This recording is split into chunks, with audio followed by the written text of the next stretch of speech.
this is an iHeart podcast. People ask us all the time how we can save the next generation. We've got our show, and the info is an antidote, but we also have a couple books coming out, Clay. That's right, and you can pre-order both of them right now and be book nerds just like us. You'll laugh, you'll nod, and you'll get smarter, too. Mine's called Balls, How Trump, Young Men, and Sports Saved America. And mine is Manufacturing Delusion, How the Left Uses Brainwashing, Indoctrination, and Propaganda Against You. Both are great reads. One might even say they would make fabulous gifts. Indeed. So do us a solid and pre-order yours on Amazon today. Welcome in Thursday edition, Clay, Travis, Buck Sexton show. I hope all of you are having fantastic starts to your day so far. Buck is still in Taiwan. He interviewed the president of Taiwan today. He'll play some of that for you on Monday when he is back stateside. That picture is up. He will be back with you on Monday. I've got you for today and tomorrow solo. We got a lot to dive into. Shutdown has hit day 2. I think many of you out there are relatively unimpacted and also unimpressed with the battle that is currently underway, the Schumer shutdown. We'll dive into some of those details. Stephen Miller from the White House was in Memphis, Tennessee, as the federal government is flexing resources there in a city that per capita has one of the highest murder rates in the country, to see what the impact can be there. Trust in media per Gallup has hit another record low. And early feedback option for you guys. Who do you trust? I think this is a fun debate, fun discussion, debate maybe, that we could have throughout the course of today's program. I was looking at this poll from Gallup Media, and it just came out, and it's probably not a surprise that there is a massive decline in trust in media, which has accelerated since COVID, as many of you have become aware that you were lied to, and much of what you were told about COVID was untrue. And as the Russia collusion hoax has continued, Democrats were the last people to really be trusting media, and even their trust in media has begun to collapse. And the reason they trusted media was because media told them what they wanted to hear, not because media was ever trustworthy. And now they are starting to wonder, wait a minute, why didn't we hear anything about Joe Biden's issues? Why did they tell us that Donald Trump was going to lose the election and Kamala Harris was a great candidate? And then the results come in and it's different. Only 28% have any trust in media at all. And for those of you out there who wonder, okay, what would that look like? By the way, that is 28% of people have a great deal of trust in media or a fair amount of trust in media. As recently as 1980, that number was around 72 or 73%. So in the space of 2 generations, roughly, we have gone from substantial majorities trusting the media to almost no one trusting the media. And so a question for you guys, I'm interested in your talkbacks. Who do you trust? I hope that you trust Buck and I to be honest with you, not always to tell you exactly what you want to hear. But trust to me is different than, hey, I agree with this person on a lot of their opinions. Trust to me is, hey, I trust this guy or this gal to be honest with me about what the numbers actually show or what the facts are. Who do you trust? I'll give you some names later in the show. I'm kind of thinking through in my head, who would I say, this is a person that I may or may not agree with, but I think they have enough knowledge of the factual basis underlying their opinions that I trust them not to lead me completely astray with their analysis. Again, it's different than whose opinions do you trust, because that's a function. I always like to say, as an analogy, you can agree with someone's opinion, but if they tell you something as part of their factual analysis of why they have the opinion they do, you can agree with their conclusion, but you should trust them less. And I used to use a sports analogy all the time for this because I think it makes sense. If I told you Patrick Mahomes is not going to win the Super Bowl this year, sorry, Kansas City Chiefs fans, you might nod along and say, okay, Josh Allen, maybe he's going to win this year. Maybe Lamar Jackson does. There's a lot of different, Justin Herbert, there's a lot of different guys out there in sports. You could think, hey, maybe this quarterback's going to win instead. But if I told you Patrick Mahomes not going to win the Super Bowl because he can't win the big game and he's never won the Super Bowl before, you could agree with my conclusion, but you should trust me less. Does that make sense? Sports fans are more likely to do this, I think, than, interestingly, people involved in current events and politics are. So you can get to the same conclusion as someone, but because you know that they're telling you something untrue, Patrick Mahomes has actually won multiple Super Bowls. So the evidence that I'm marshaling to tell you why I don't think he's going to win the Super Bowl this year, you might agree with my conclusion, but you should trust me less because you know that the information I'm citing to justify my opinion is incorrect. I think that's a good analogy to kind of give you a sense on trust versus conclusion. There's lots of people out there who I agree with on conclusions, but when I hear their arguments, I say, boy, I don't know that I buy this at all. And hey, you've totally wrecked the legitimacy of your argument by getting so many of the factual foundations that supposedly support your argument incorrect. So think about that a little bit. I'm curious what names you would give me that you trust in media, as media has tanked in terms of its trust and is now at only 28%. But I wanted to go into the shutdown, which I think is already starting to blow up in Chuck Schumer's face, because really this isn't about the government or how it's funded at all. What you really should know is what's going on here is Chuck Schumer is terrified of the left wing of his party. And even though he knows this is a poor decision, this is about him trying to cut off some of the political support for AOC, who may well challenge him in the Democrat primary in the New York Senate race and would end his career if she decided to do that.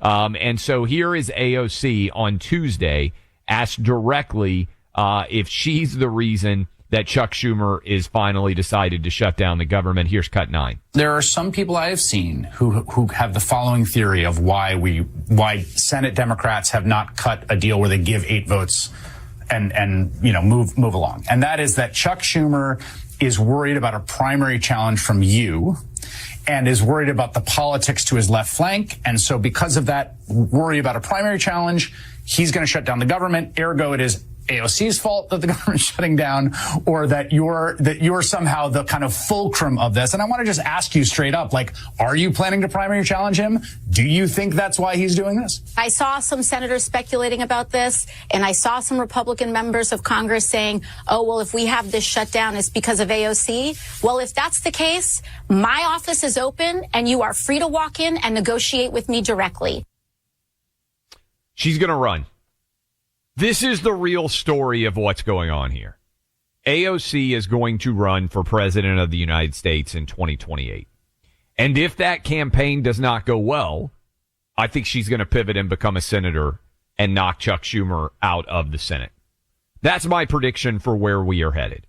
AOC in March of 2027-ish is going to announce that she is running for president of the United States.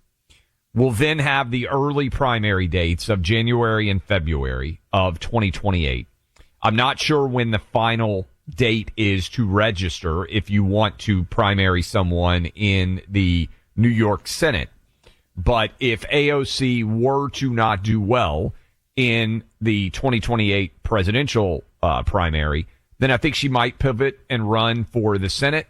But I believe Buck has already said, producer Allie, you can correct me if I'm wrong, I think I was out on this, that his prediction is that it's a Gavin Newsom and AOC ticket in 2028. And if he didn't say that, because I wasn't on when he was making his prediction, I think I saw that that social media post shared from our team. That's what I think is going to happen. I think Gavin Newsom right now, if you ask me who is going to be the nominee in 2028, I think it will be Gavin Newsom. And I think he will pick AOC as his running mate. Now, I could be wrong. And AOC's time, crazily enough, could be now. And she could leap ahead of Gavin Newsom. I actually think that there's no woman that's going to be the nominee for 2028 for Democrats, because I think they've been scared off a female nominee at the top of their ticket by what happened to Hillary Clinton and what happened to Kamala Harris. And so I believe that they will not be willing to vote for a woman at the top of the ticket, but Gavin Newsom will pick a young, dynamic vice presidential candidate in AOC. And I think that is the favorite for the ticket right now. Now, we still have the midterms. And some of you out there are going to say, and heck, we still got the New York City primary, New York City mayor's race, and the governor's race in Virginia, and the governor's race in New Jersey. All of those still are to come. Those are all in blue jurisdictions. So things can change. And as soon as we get that election, obviously we're going to run very quickly into the midterms, what's going to happen there, primary season, nominees, all of that. But I'm telling you, by January of 2027, maybe even before then, but I don't think people will want to announce before the holidays. By January of 2027, the 2028 presidential election will be in full sprint, particularly on the Democrat side, where everybody's going to enter. Because it's an open, uncontested primary. Anyone could theoretically win. If you're out there and you're in your 50s or 60s, this might be your last chance to actually run for president of the United States. And so my bet is that AOC will be running, that Gavin Newsom will be running, and that will end up being your president and vice president. Now, Buck has predicted that Joe Scarborough is going to run for president of the United States. I know that, and I don't think that's a bad take, because I think there will be many different people who are going to run in 2028. But ultimately, I think this shutdown is about Chuck Schumer lacking power over the left wing in his party, being terrified of it. And even though he believes it's bad politically, he is elected to do it, because otherwise, I think he is aware that his time in office could be incredibly short, and his era as the leader of the Democrat Party in the Senate has effectively ended. So that is what I think is the real story behind this. Now, I also want to get into some of the facts behind the argument about illegal immigrants getting health care and how this is involved. And I will give you a run through of that, but that is 100% happening. And I want to talk with you about the way that they are discussing it on the Democrat side to hide the fact that this is actually happening. And look, the reality is this is Chuck Schumer's shutdown. He bears 100% of the responsibility for the fact that the government is shut down. And I don't think this is going to be a good result for the Democrat Party, but I'll tell you why. We'll continue to roll through the Thursday edition of the program. And I'm curious, that question that I asked off the top, you guys can give talkbacks. You can send messages, emails. You can call in and just give names to the call screeners. Who are the people that you actually trust, as trust in legacy media is hitting all-time lows here in 2025? Good news for gold owners out there. Gold is up around 40% this year. Not speculation, that's reality. And if a portion of your savings isn't diversified into gold, you're missing out on a good buying opportunity. When there's instability in the markets or conflict in the world, investors turn to gold. That might be why gold has seen such a price increase and will continue to grow in value. This is why central banks are flocking to gold. They're the ones driving prices up to record highs. You can get in the door now on this opportunity. Birch Gold will help you convert an existing IRA or 401k into a tax-sheltered IRA in gold. You don't pay a dime out of pocket.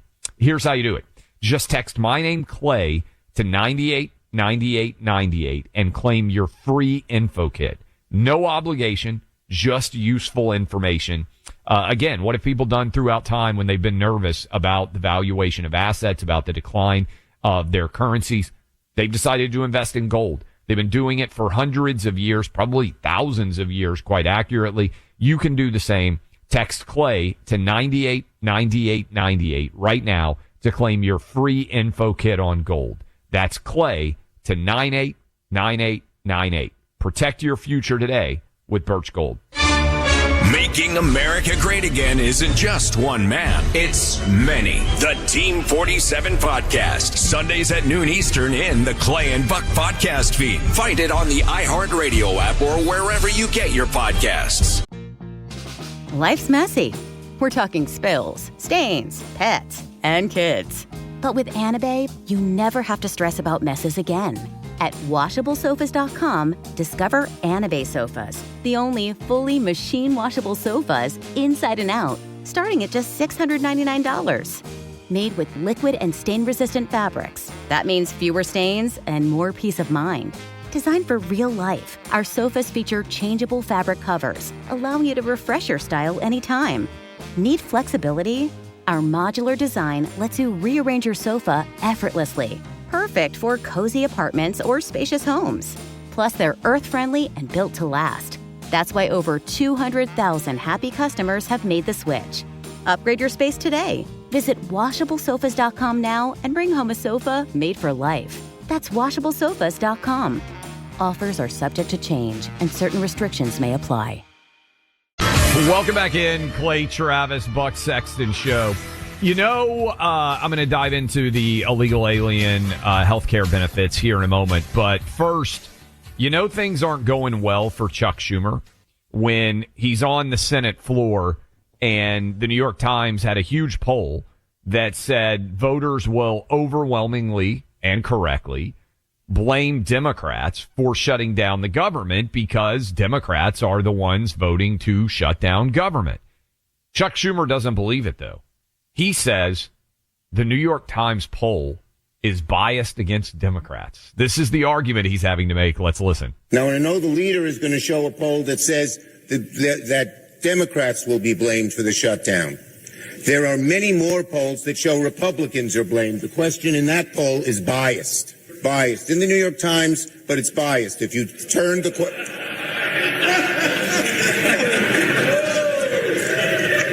That's true. I don't always believe the New York Times. You can be sure of that. Neither do you.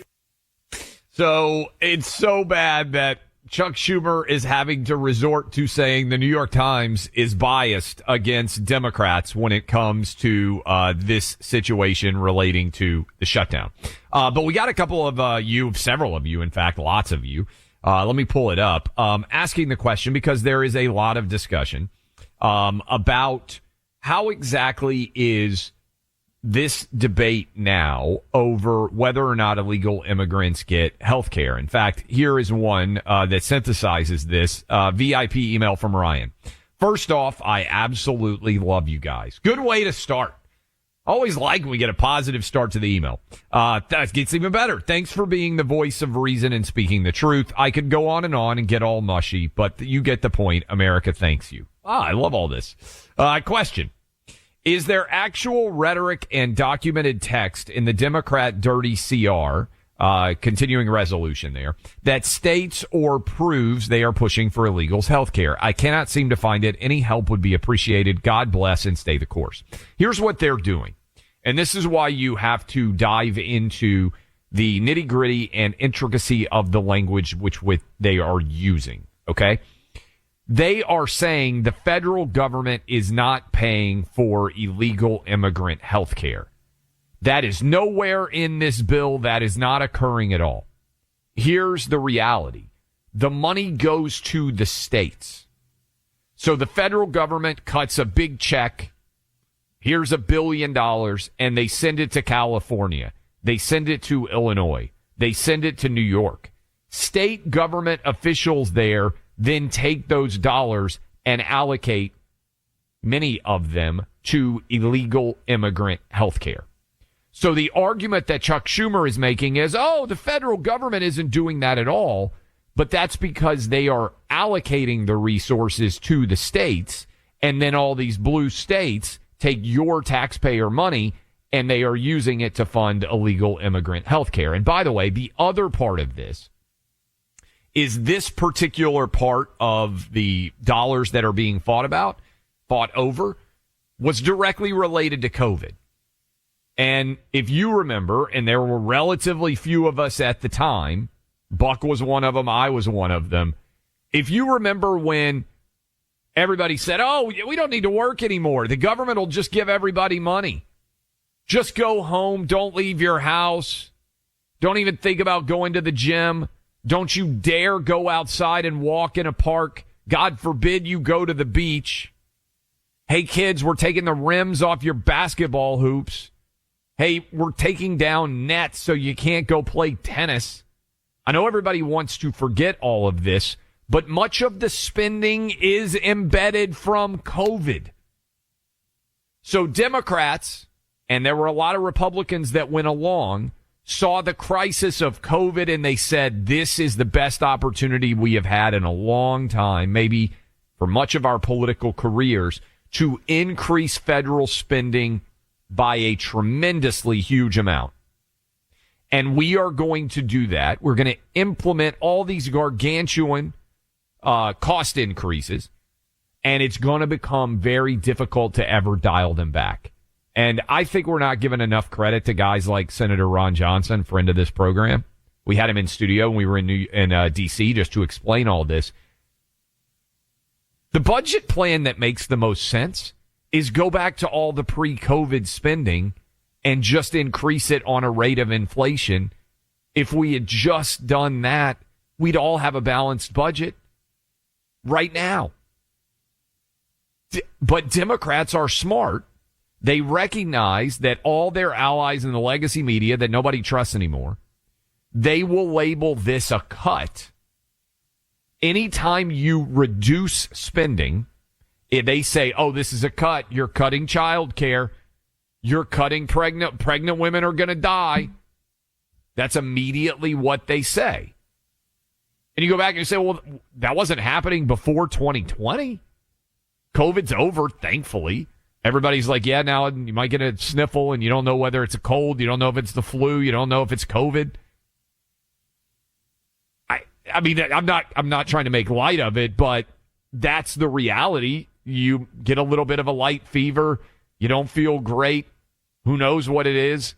Might be COVID. Might be any of the other innumerable ways that you could have gotten sick before COVID. All we're doing here is saying, hey, this healthcare spending doesn't make sense going forward. Much of it that is going to illegal immigrant healthcare should certainly not be spent. But in general, this is an expense that was directly connected to COVID. COVID is over, finally, mercifully. Why would we embed that cost into the overall federal budget? Schumer's wrong. Democrats are wrong on this. And Trump and Republicans are just saying, hey, we funded the government. We're not going to continue to fund this. We're not going to bend to your will. Let's keep the government open. Democrats said, no, we're going to shut down the government. And if you're out there and you're saying, okay, well, hold on a minute. Democrats don't really support illegal immigrants getting health care. Here is a flashback. You may remember this. I remember watching this debate and thinking, boy, these people are crazy. On June 27th, 2019, in Miami, second Democrat debate, every Democrat raised their hand when asked if their health care plan would cover illegal immigrants. Listen to this just to take you back in time.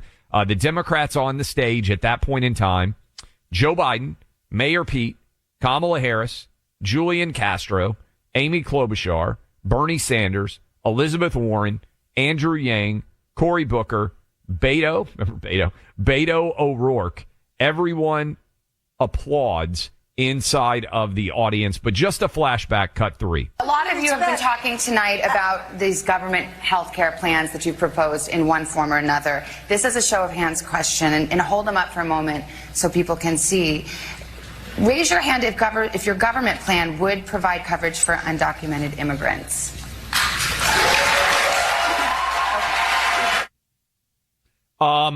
Every hand went up. Every single hand went up. All of these people All of these Democrats support this, and it's impossible to argue otherwise. Now, this is, I want to hit one more hit here. Jasmine Crockett. I know. I can't believe that this is real. The Democrat Party thinks that she is somehow an eloquent voice on all of this. Jasmine Crockett says the White House's messaging on shutdown is illegal. Cut 12. I think they're being a lot more illegal in their messaging. The first thing that I wanted to know was how can this not be a violation of the Hatch Act in some way, right? Because we are not allowed to politic on official sites, period, right?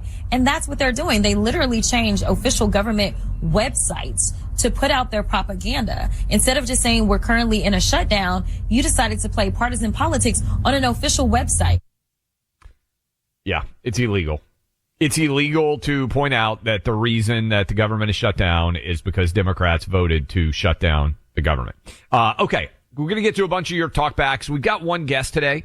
Friend of mine, met him, just getting to know him, but he is running for governor in Michigan, and he is John James, current congressman in Washington, D.C. Met him up at the Mackinac Island event. He's going to be on with us at the bottom of the next hour, but we've got a lot to react to. I also want to hit Stephen Miller in Memphis. This dad, have you seen this story? Stephen Federico, what happened to his daughter, I think is important because we can't forget what truly soft on-crime policies result in all of that coming our way. But I want to tell you right now, Legacy Box has got an incredible offer for all of you. I went down a few weeks ago to Chattanooga, Tennessee, my mom's hometown. I spent a lot of time in Chattanooga, Tennessee. In fact, if you want to be entertained, I shared this. We can probably put it up on Clay and Buck. There's a couple of private schools down in Chattanooga. Some of you are going to be familiar with them. Some of you are not. Baylor School and Macaulay School. They are big rivals, private schools. They have elite high school football teams. And one of the schools, Macaulay, put up a video in advance of their Friday night football game that is absolutely hysterical. It is a trash talk video. It is really funny, music video style. Props to the kids that were involved in that. I bet that our buddies at Legacy Box have all heard all about that game because it's taken over Chattanooga, Tennessee, as we get ready for a big-time high school football matchup down there. But what it represents to me, Chattanooga, is what these guys do so well. Look, they've built a company that's just about making you have long-lasting relationship with the friends and family that matter most to you. How many of you out there right now have friends or family that have the repository of the family's history? Somebody who does all the genealogy. Someone who has got all the old photographs and knows every great uncle and great aunt and everybody's connection. One big photo album. One big box of photos. What happens if that person just has a fire in their house? What happens if that person, God forbid, has a tornado hit?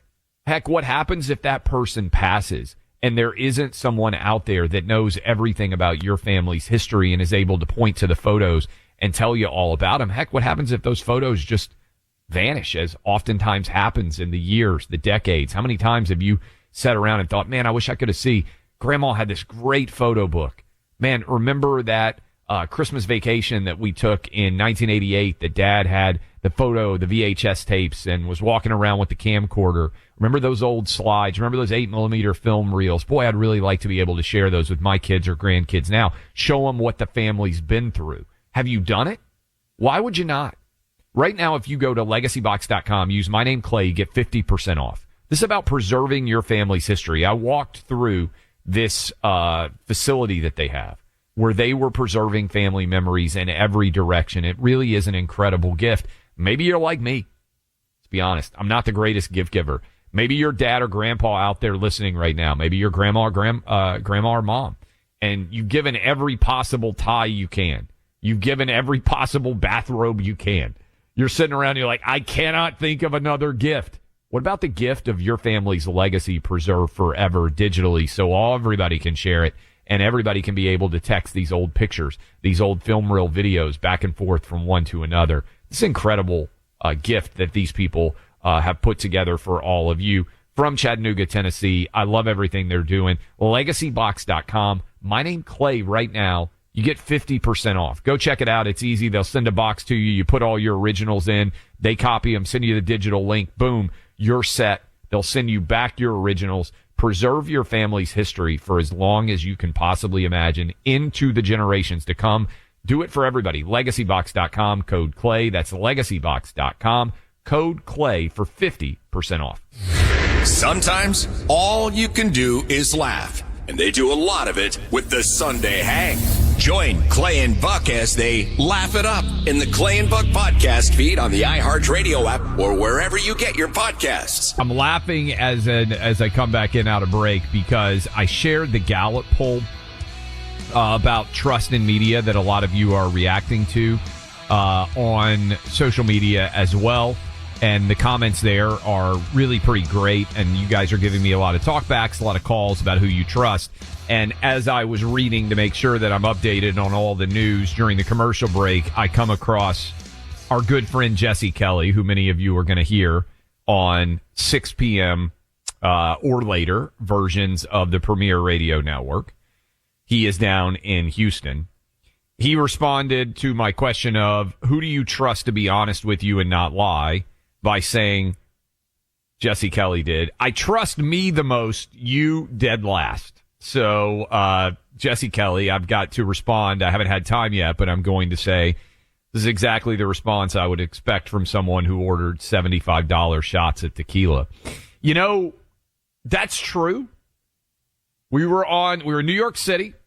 For those of you who may have forgotten and need to understand why you can't trust anything Jesse Kelly says. And we were having we were on the rooftop, great restaurant. Everybody's having drinks. Everybody's having a good time. Jesse decides we need a round of tequila shots. A round of tequila shots. I don't know. There were like 6 of us. I don't know. What should that cost? $7, $8 each? I understand that I'm getting old. But at most, and I'm not talking about a dingy, college bar, because I will tell you this.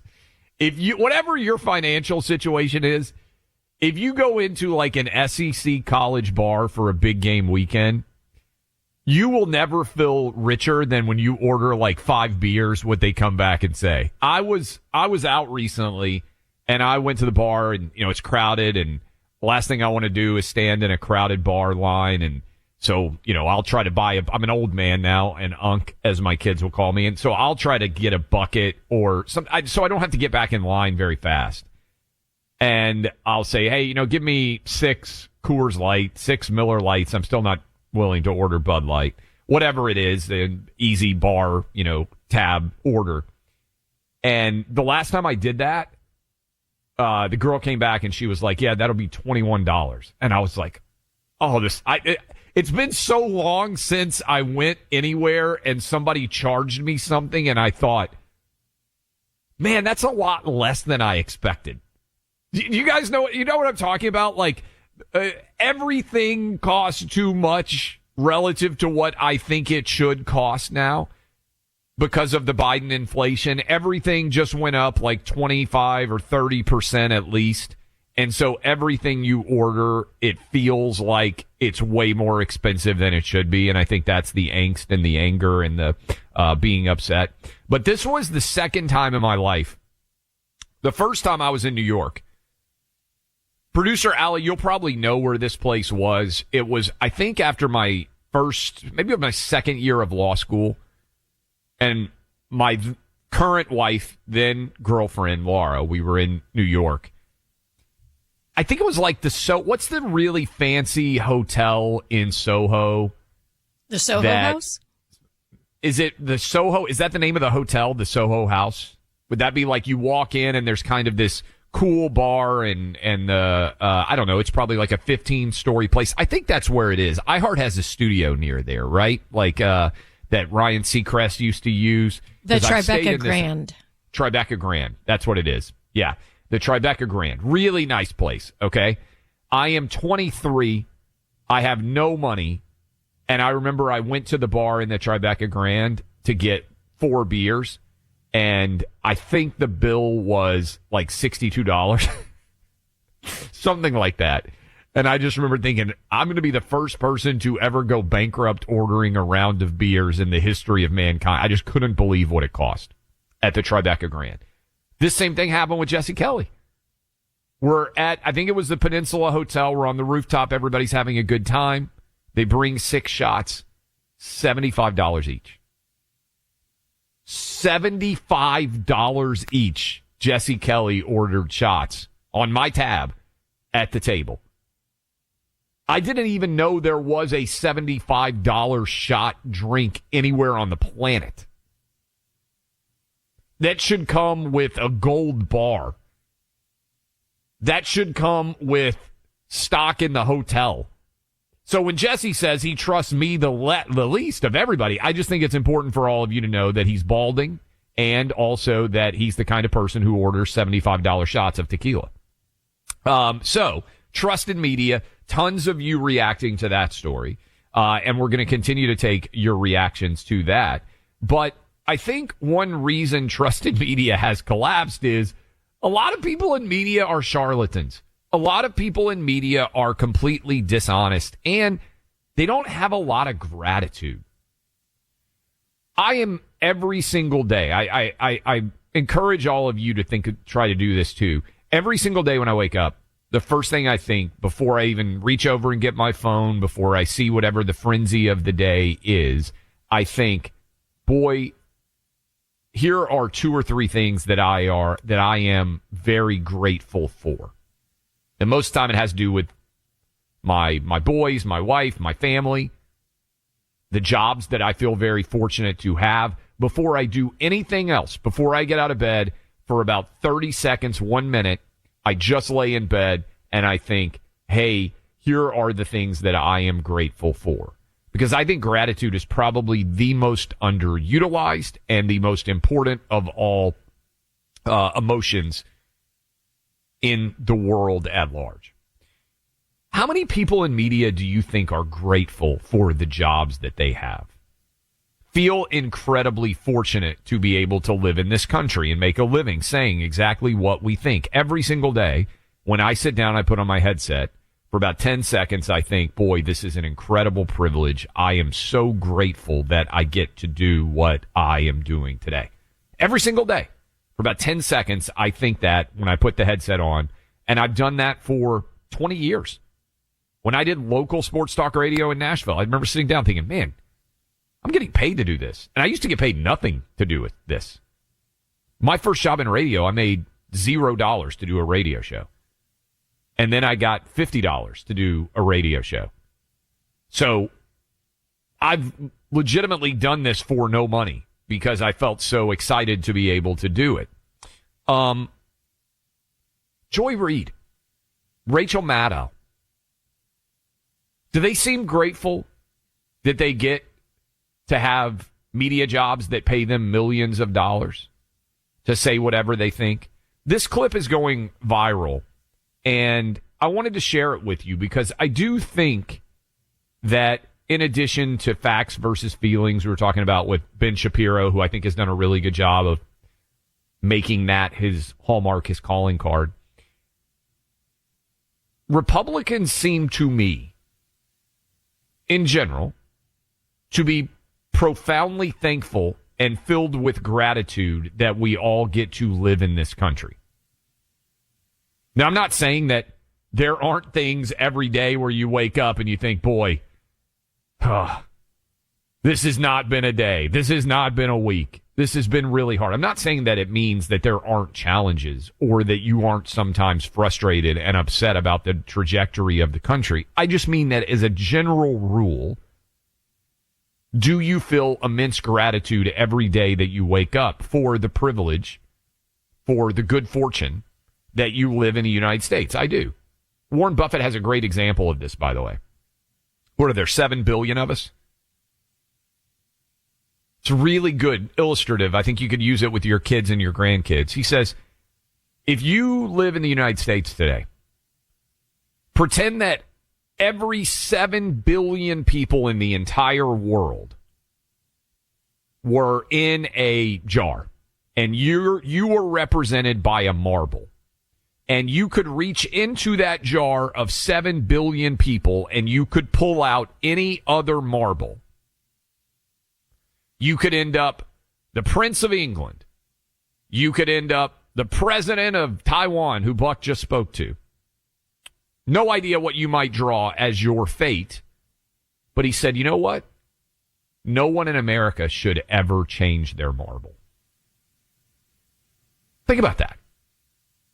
We are all so fortunate and privileged to live in this country that no matter whether you are the richest or the poorest person in America today, your marble, one of 330 million-ish marbles, you should never, ever risk putting your marble in and drawing a new one, because the chances that you would end up in a better place and a better position than where you are right now relative to the world at large are very, very slim.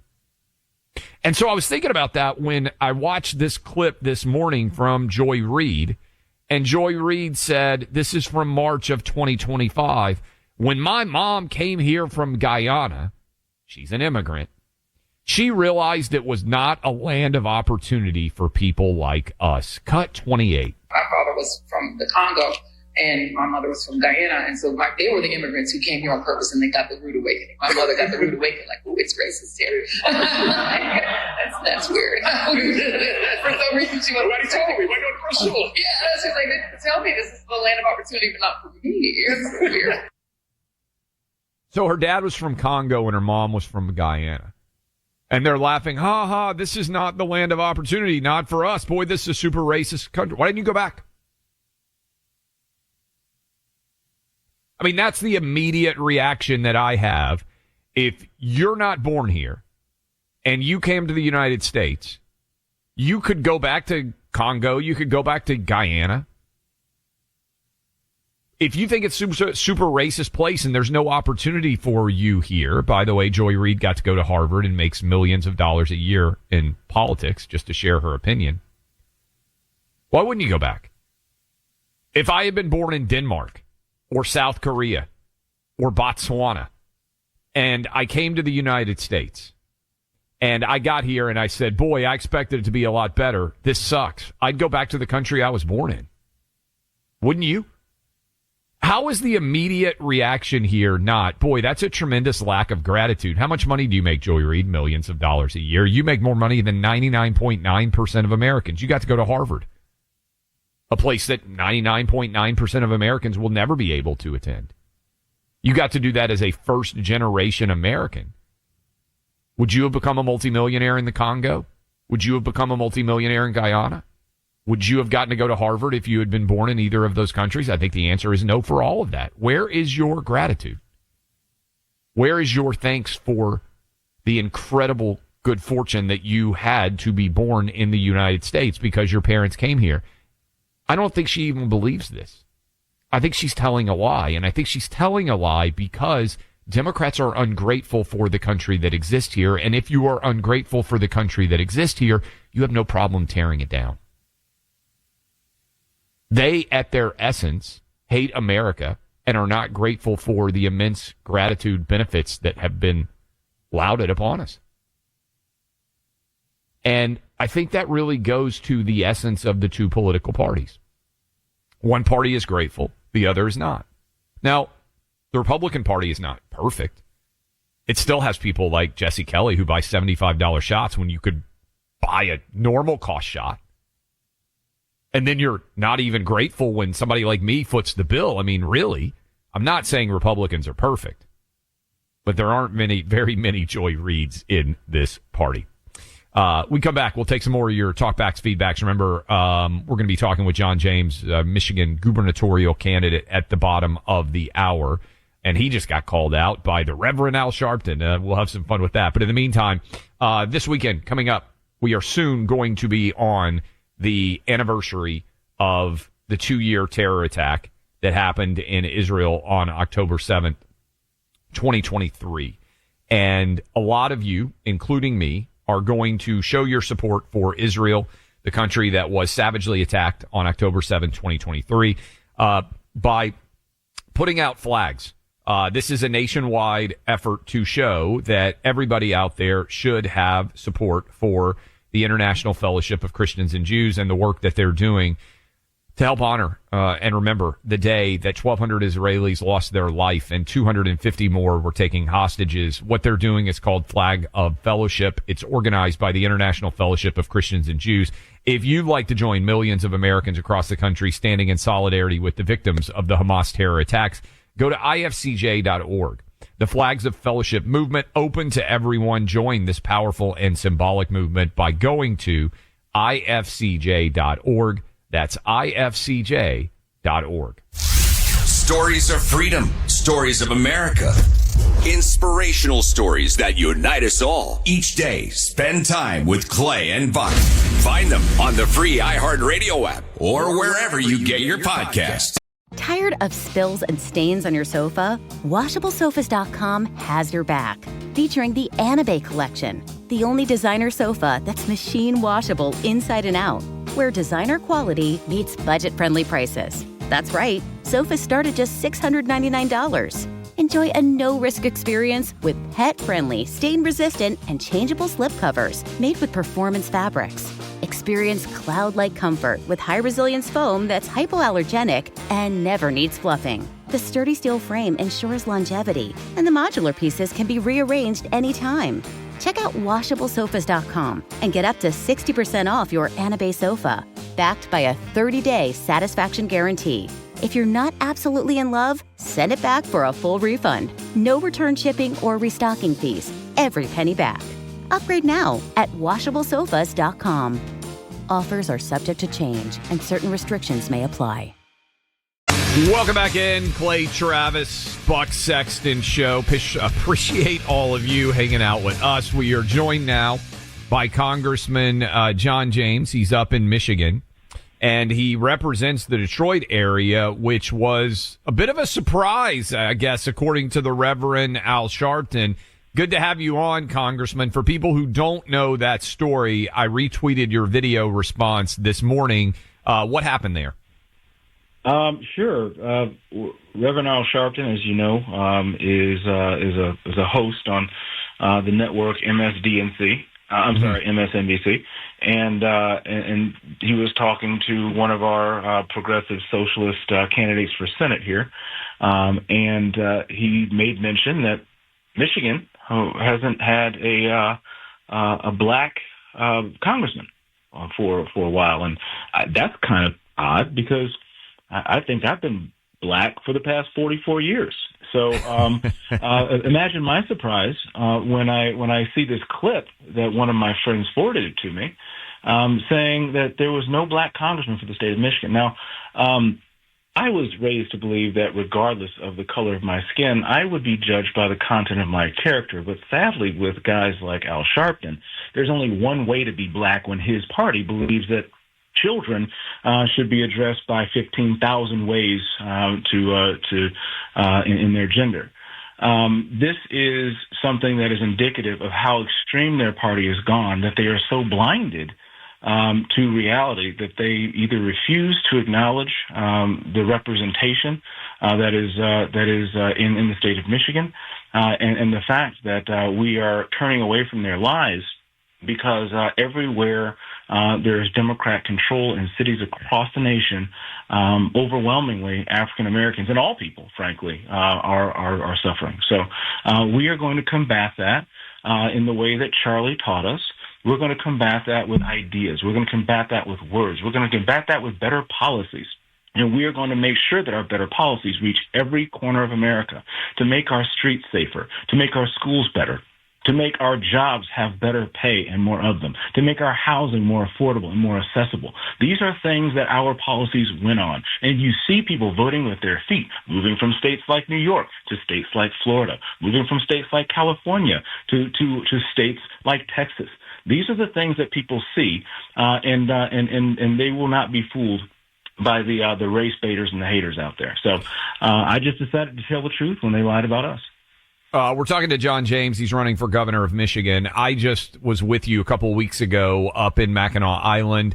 I've talked about this quite a lot, but my wife's family is all from Michigan. And I said in the speech that I gave that I think Michigan is the most important state in the nation when it comes to what's going to happen in 2026 and what's going to happen in 2028. If Republicans win the governor's race that you're in and also win the state in the 2028 election, we're going to have great leadership. How does that happen? What do you see on the ground right now? Well, that's exactly right. Michigan is going to be the center of the electoral universe in 2026 for a lot of reasons. We have an open governor's seat. We have an open Senate seat. We have a number of competitive House seats. We have a number of competitive seats in our state legislature. We have an open seat for the Attorney General, open seat for Secretary of State. And there's going to be over $500 million spent in the battleground state of Michigan in 2026. Having a strong top of ticket, if you're concerned with making sure we hold a majority in Washington, D.C., making sure that we have a strong top of ticket running for governor in the state of Michigan in a swing state is the most important thing you can do. And I can prove it. When you look at swing states like Pennsylvania and Arizona, if you have a top of ticket that drags down the rest of the ballot, then you lose seats that Republicans should win, like we lost 2 Senate seats, 1 in Arizona, 1 in Pennsylvania, and up to 5 House seats in Arizona and Pennsylvania. Contrastingly, you have Lee Zeldin in the last midterm who ran a strong race, and he still fell short in New York. And I imagine there are a number of New Yorkers with buyer's remorse for Kathy Hochul at this particular point. But Lee Zeldin ran such a strong race that he pulled 6 Republicans across the finish line and 5 in districts that Biden won. And all that did was save the republic.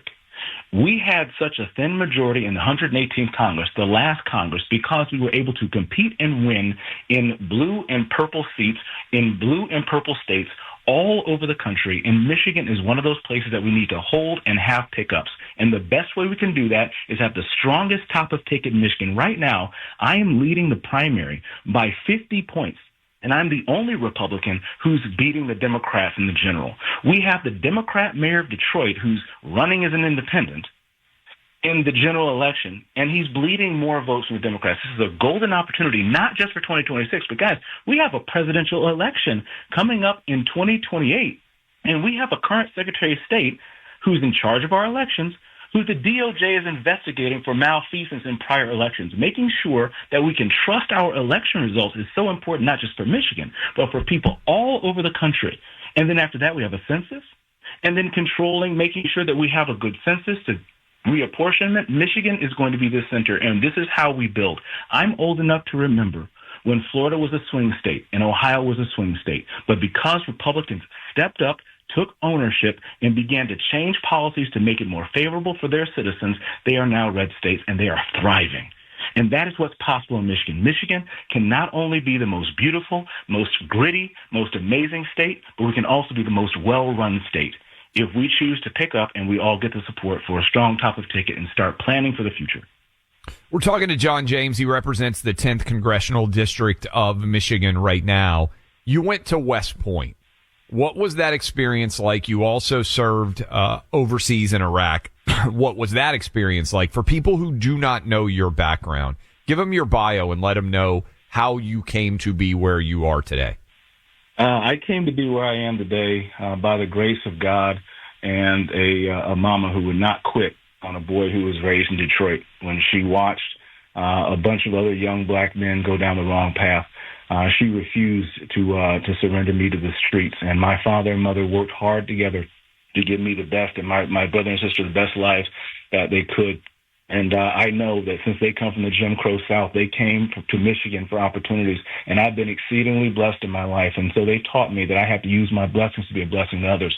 That is why I knew that I needed to serve my nation, this great country that has given us so much. No, we're not perfect, but we're the greatest nation that's ever been, and we need to share the good news with anyone who will listen and most who won't. This is what I was able to do. I graduated high school. I went to West Point. I graduated West Point in 2004. I became a Ranger qualified Apache pilot, and I flew 750 hours combat in Operation Iraqi Freedom. I came back home after that to join my family's business, and I was able to help 10x the company, top line revenue, and add hundreds of jobs in Michigan and around the country. I started a family, beautiful wife, 3 little boys, got a couple master's degrees, and now I'm in Congress. I'm serving the people of the state of Michigan because it's the honor of my life to give back and serve. And that's what animates me. The interesting part about my West Point story, and real quick, my class was the first class to take the oath of affirmation, which means we make a promise to complete our obligation in the first hour of the junior year. And we were the first class to make our oath of affirmation knowing that we would go to war. We were sophomores during September 11th, and as a result, our class, our West Point class, has taken the most casualties of any academy class since Vietnam. And that is not just direct combat. That's also the unseen scars of war. That's also the suicides. That's also the overdoses. And so when you look at the mental health crisis in this nation, as a congressman now, as a governor later, and as long as there's breath in my lungs, I'm going to commit my life to addressing the scourge of substance use disorders, mental health underservice, and making sure that we all have the resources that we need. We are not serving our veterans, and we are not serving those who struggle with mental health adequately. Our schools, our hospitals, and our jails are not made up. They are not configured to deal with the special needs of folks who are struggling with mental health. So the lessons that I learned at West Point, the lessons that I learned in combat, and the things that I've seen serving the state of Michigan are all pushing me to restore hope in the state of Michigan, restore trust in the state of Michigan, restore wellness in the state of Michigan, restore family and family values in the state of Michigan, and also, this is important too, restore beauty. When God looked down on the earth and he saw things that they were good, he saw things that were operating in the purpose that they were created for. Every plan that we make has to work within its purpose. And then when it's truly good, that's when things are beautiful. When you look at things throughout the course of humanity, we're not just here to eat, sleep, work, and die. We are here for a purpose. Men, we are more than just our job. Women, you are more than just a vessel for babies. You are here to bring glory to God and love your neighbors as yourself and make this world a better place. These are all the things that we have the privilege to do in this great country, and we can all do it together in the future with the right leadership. I love all that. For people who are fired up, they can find you where? You can go to johnjamesmi.com, or you can find me on all the socials at johnjamesmi. Thank you all so much, and God bless you all. Yeah, by the way, one last question. Are the Detroit Lions going to the Super Bowl this year? The Detroit Lions are going to the Super Bowl this year and every other year for the rest of my life. Dan Campbell is the best coach that has ever existed on the planet. And you know what? The best move, he let the Green Bay Packers win that first game to take the pressure off his guys. You know what? What a great coach, you know. Lions will go 16-1, Super Bowl champions, and the score will be 74-0 Lions. Outstanding stuff. We appreciate the time. It was great to hang out with you up at Mackinac, and look forward to talking with you throughout the campaign. Of course. Thanks a lot. God bless. Bye-bye.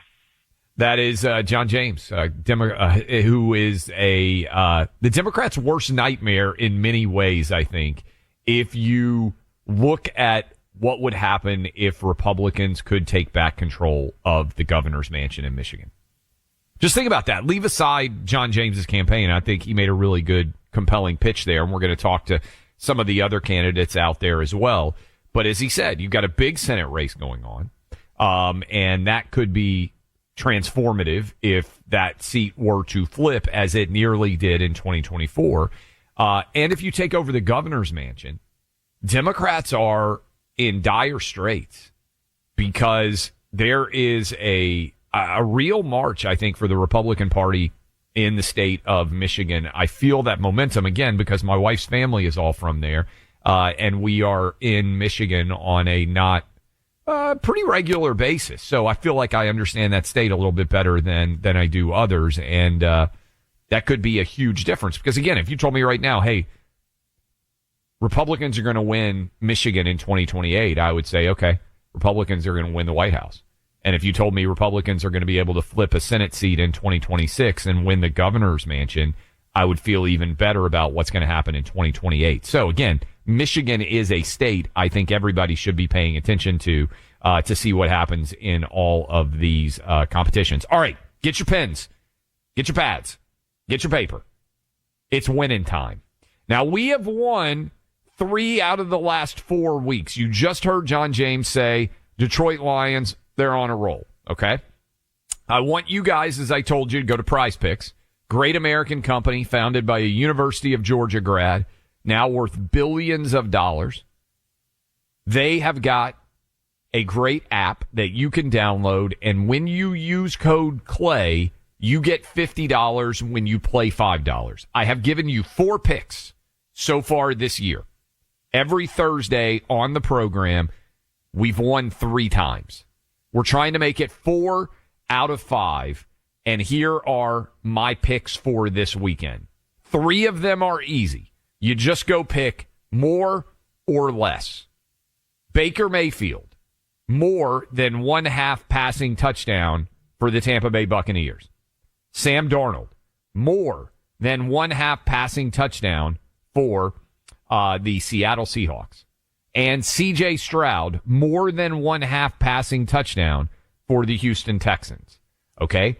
All 3 of those, plus the Tennessee Titans are the worst team in the history of mankind. Unfortunately, they are also my team. They cannot do anything well. They are playing against Arizona this weekend. Cam Ward is going to have less than 179.5 passing yards. Cam Ward, less than 179.5 passing yards. So Baker Mayfield, Sam Darnold, and C.J. Stroud all to throw touchdown passes. Cam Ward, less. If we're right there, it pays 2.8x. That means if you put $10 down, you would get back $28. You put $100 down, you get back $280. Let's play along. Hopefully we can make it 4 out of 5. Go to prizepicks.com. My name, Clay. When you play $5, all you have to do is click more or less on any athlete. You get $50. That's prizepicks.com, code Clay. Let's make it 4 out of 5 weeks as a winner. You ain't imagining it. The world has gone insane. Reclaim your sanity with Clay and Buck. Find them on the free iHeartRadio app or wherever you get your podcasts. All right, I got a request for you guys. All right? And I'm open to where you would like for me to make a donation to. So, where's the best place to go with this? I have got, if you're watching on video, my new book is coming out. It is 1 month away from being released. It's called Balls. I will post the link on my Twitter feed.